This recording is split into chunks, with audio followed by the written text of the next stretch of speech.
Barangaroo Studios, the AusBiz COB is the key stuff you need to know about the day in business and finance.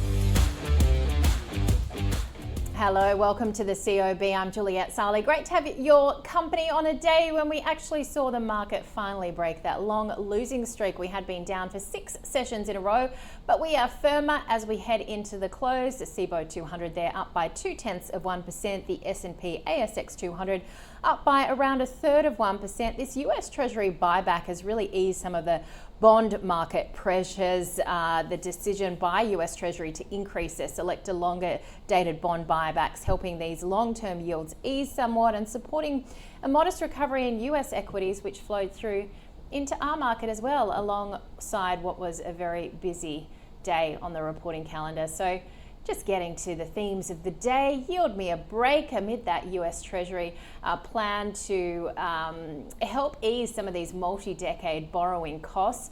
We also had a somewhat super surge. We've been watching very closely how the retailers have been performing, particularly in that all-important first 7 weeks of the new financial year. And super retail really locked it out of the park today with what it gave in terms of some of that guidance, sending shares higher, and a little bit of a reprieve as well for those that are concerned about the overall picture for some of these retailers, particularly given what we heard in terms of a bit of a mixed picture yesterday from Temple & Webster and also Brambles Group. Don't forget, we also had the jobs data today, which was very important. Unemployment rising to a near 5-year high of 4.5%. And so looking at the economic D-Day, we also had President Trump announcing plans to inflict this economic D-Day against Iran, citing his frustration with the country's refusal to capitulate. It goes on, which means that we're looking very closely at gold and at gold stocks. Let's have a look at how the gold players performed today, and a day as well when we also heard from Northern Star Evolution Mining. Northern Star up by more than 6%, Evolution up by more than 11%, Newmont up by more than 7%. The tech stocks as well, let's have a look at those. Mostly firmer. NextDC did have a bit of a weaker session, and WiseTech Global coming back after that hefty sell-off that occurred yesterday afternoon on that news of the ACCC search warrant. Looking at the banks, this is how they ended the session. There was weakness there, which did weigh on some of the overall gains, I guess, elsewhere. But we've now heard from the Big Four in terms of their market updates from Westpac, NAB, ANZ, and then, of course, CBA, which came through with its earnings about a week ago. In terms of the earnings that were out today, Fortescue's full year 26 underlying profit rose 3% to $3.5 billion US. Shares pretty flat today. Goodman Group coming under a little bit of pressure. Its operating profit was up by about 16%.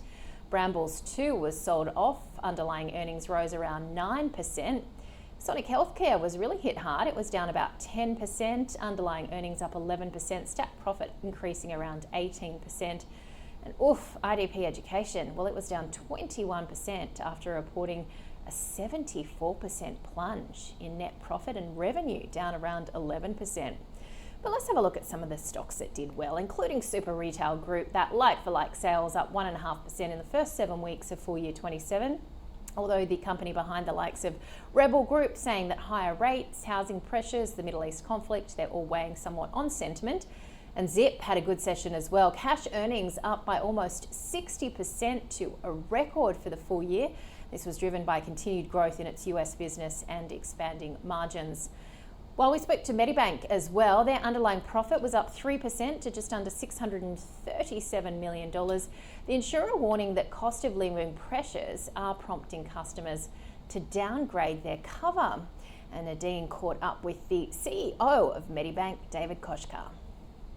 And we saw a significant uptick in competitive intensity in the fourth quarter, both some aggressive tactics by some competitors and also increased aggregator marketing spend right at a time when the cost of living challenges in the market were being felt the most hard. Now, we manage the business for the long term. We're really about disciplined growth, so balancing volume and margin, which is how we've run our business for the last several years and how we will run our business going forward. David Koshka there. You can find that full interview and, of course, all of our wonderful CEO and CFO interviews on the website ausbiz.com.au. Elsewhere, we heard from Goodman Group. They plan to increase their investment to capitalise on growing demand for protein products. And I spoke with the CEO, Pete Finlay. All right, you can catch, of course, that on our website, ausbiz.com.au. But let's get to our guests now, something a little different. Away from stocks, Will Banks from Challenger Capital joining me. Will, nice to see you. So we've been talking here about what's happening with debt more globally, but Australia's debt, look, this $1 trillion mark, it's not great. How much of this is starting to, cost ordinary Australians? I think it's an important distinction. So yes, we've hit the 1 trillion mark of gross debt, but we are talking gross debt, not net debt, which offsets some of the government's financial assets. So if you're going to look at net debt, we're looking at about half of that. So we're talking about gross debt. You're right, it sounds like a big number. It is a big number. It sounds quite scary, but it doesn't tell us what the full picture is. So it's all about proportion. So if you had $1 million mortgage and someone's earning $500,000 a year, then that's a very different situation to $1 million mortgage and someone's earning $80,000 a year. So we need to consider the dollar amount that the government's borrowing, but also look at the economy. And what is important is to look at the GDP and also how expensive that debt is to service. So when you look at the recent stats of the IMF, at the moment, we're sitting at around about 34%. And when we compare that to the other G10 countries, we're actually in the best position.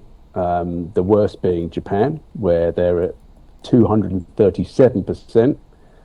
And then the one above us, so the next best one, is actually double. Germany's at around 64%. So what does it all mean? It means that we're not in a debt crisis. We've increased our borrowing. But at the end of the day, when you look at the whole global market, the long-term borrowing of all governments is rising. And that's because a lot of these bonds are maturing. Governments are having to issue new bonds. And at today's rates, there are higher interest rates. So that cost of the debt obligation has increased. And that is why governments are borrowing more, partly as well, because they need to borrow to pay some of the interest. Yeah, well, and sometimes then, Will, that means that debt can be a good thing too, right? So how much of this is, a cost to the average Australian? So there's actually several costs to consider. So the first one is you look at the interest payments on that government debt. So at the moment, we're looking at around about 30 billion a year on that. And by 2030, that will increase to about 43 billion. So that looks at around about 150 million a day in interest payments, which actually, when you look at Australia Pty Limited, is one of the fastest growing expenses on that in that P&L. How is it affecting us? Well, it's paid for using income tax, company tax, GST, etc., etc. But that money is also needed to run hospitals, Medicare, schools, defence, roads, etc. So there's also the opportunity cost. So this increase in debt and interest payments therefore means that the government can't spend as much money elsewhere. Therefore, either needs to raise more revenue, tax, or that needs to impose cuts in other areas of spending. Or like the UK, what they do is they just keep borrowing more money to pay the interest off on the debt that they've already got in play. So it's compounding the situation. Yeah, and it's kicking the can down the road for future generations, isn't it? So when does government debt actually become dangerous? What should we be watching? So it depends really on what the debt's for. So for example, if we're borrowing $10 billion and we want it for infrastructure such as railways or hospitals or something like that, that clearly has an economic benefit. So that borrowing really does make sense because there's a clear return on investment. And it's a bit like a business borrowing money to buy machinery because it's looking to increase its level of production. But if we're borrowing it because we're looking to continue to fund reoccurring expenditure that's gone up in price, such as government wages, for example, there isn't this obvious economic benefit, which could also create inflationary pressures. So what we're really doing is we're talking the difference between the capital and operational funding. One adds economic value and the other one doesn't. And in terms of how would we be looking at this, how can we watch it? There's essentially four indicators. Is the government debt growing faster than the economy? So is it going to be harder to repay the debt and interest? Is the interest payments increasing or are they decreasing? What is it for, the debt? Is it CapEx or OpEx? What is the return on investment? And the last one is, are we running at a growing deficit? And how is that deficit looking? And at the moment we are running a deficit. It's around about 32 billion.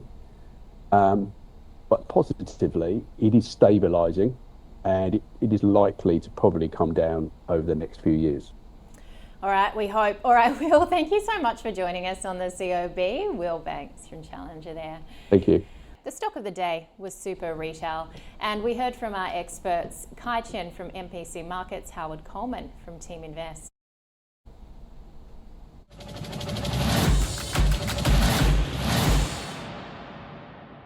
Our view is still not that positive on the retail sector, but again, this example today with how Super Retail Group reported, there's so much negative expectation on that consumer discretionary sector, and any good news is good news. So, well done. They reported fairly well. It's up about 15%. So Super Retail, like for instance JB Hi-Fi, very well-run retailers. They will tend to do okay when everybody else is doing it tough. Now, in terms of their report, it was only an okay report. It wasn't that they did wonderfully well, but the market was expecting them to do terribly badly because the market lumps everybody together. It's like saying everybody's an equal cricketer, everybody's an equal AFL player, everybody's an equal everything. We know that's nonsense, but people do that with markets. If retail's doing it tough, it must mean all retailers are doing it tough,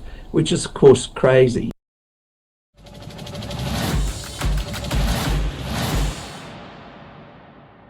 Well, as I mentioned, we finally broke that losing streak. Let's have a look at some of the leaders that got us there on the market, including Zip. We spoke earlier about its earnings and how much the market liked it, along with, of course, Super Retail, which was our stock of the day. A little bit of love there for gold as well, or up by about 13%.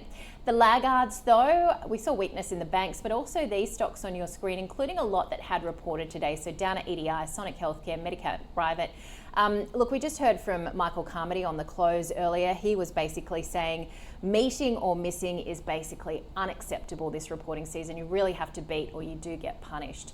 Let's have a look at some of the small winners today. G50 Corp was up 22%, Titan Minerals, Unico Silver, Tessero Gold, all looking good. While the laggards in the small end of town included Accent Resources, Mindax and Synlait Milk. Tonight we get the US initial jobless claims and also earnings, which will give us a pretty broad picture of the economy. So you've got the retailer Walmart, but you've also got the Hong Kong tech company Alibaba Group as well. So a very big night ahead. Let's have a look at what we're expecting tomorrow. It's not going to be a quiet Friday. There's a lot coming through, including TPG Telecom, Charter Hall Group, GQG, Ingham's, Coast Entertainment. I'll throw in GYG there as well. Now we'll be speaking to both the Ingham's CEO and the GYG co-CEO and bring you those interviews in the 3 o'clock hour tomorrow. New Zealand trade balance and Japan CPI also comes through. So a recap of where the CBO 200 has finished the day's session, firmer by 0.2% there, while the S&P ASX 200 has finished higher by 30 points or 1/3% to 9,083. So a nice gain there after, I think it was something like 6 sessions of losses. We'll be back from 9:45 a.m. Eastern tomorrow. We'll see you then.